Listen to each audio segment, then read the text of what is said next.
हमारे कर्णधारों ने, हमारे नीतिकारों ने, सरकार हिंदुस्तान की है, राष्ट्रवादी कहलाते हैं, लेकिन अमेरिका को फायदा पहुंचाने के लिए अपने देश के किसानों का गला काटने का काम कर रहे हैं।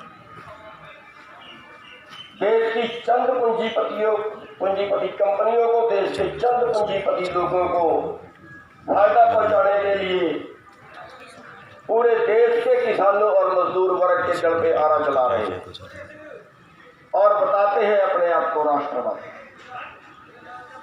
3 काले कानून जो आपके ऊपर थोप दिए गए हैं अध्यादेशों के माध्यम से, अध्यादेश उस चीज का लाया जाता है जिसकी इमरजेंसी हो, आपातकाल हो, मीटिंग बुलाने का टाइम नहीं है, संसद बुलाने का टाइम नहीं है, देश का नुकसान हो जाएगा, इसलिए अध्यादेश लाए जाते हैं। लेकिन इन्होंने कोरोना का फायदा उठा के लोग इकट्ठे नहीं हो पाएंगे, लोग आंदोलन नहीं कर पाएंगे, और अब उसका फायदा उठा के इन्होंने 3 अध्यादेश लाए हैं जिनकी जरूरत नहीं थी, अध्यादेश का कोई मतलब नहीं था। उसमें पहला अध्यादेश लाए हैं जो हमारा ढांचा खड़ा किया था सर छोटू राव ने,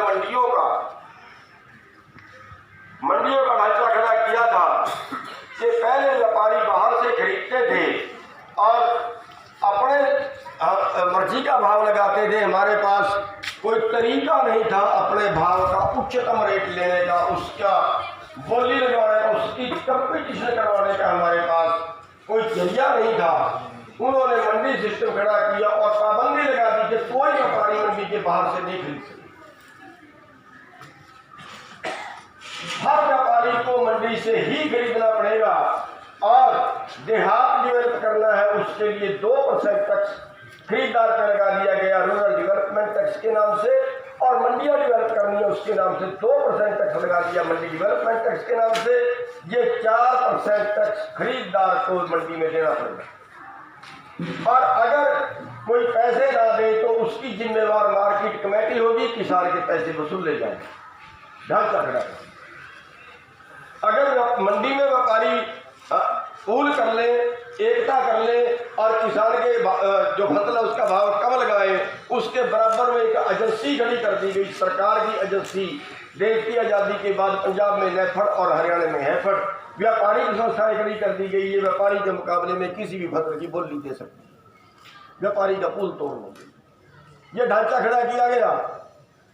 लेकिन अब मोदी जी कहते हैं, अब मोदी जी का भाषण आपने सुना होगा कि ये उस वक्त की जरूरत थी जब देश में अनाज कम था। आज देश में अनाज कम नहीं है, आज हमारी पैदा करवाने की समस्या नहीं है, आज उसको रखने की समस्या है।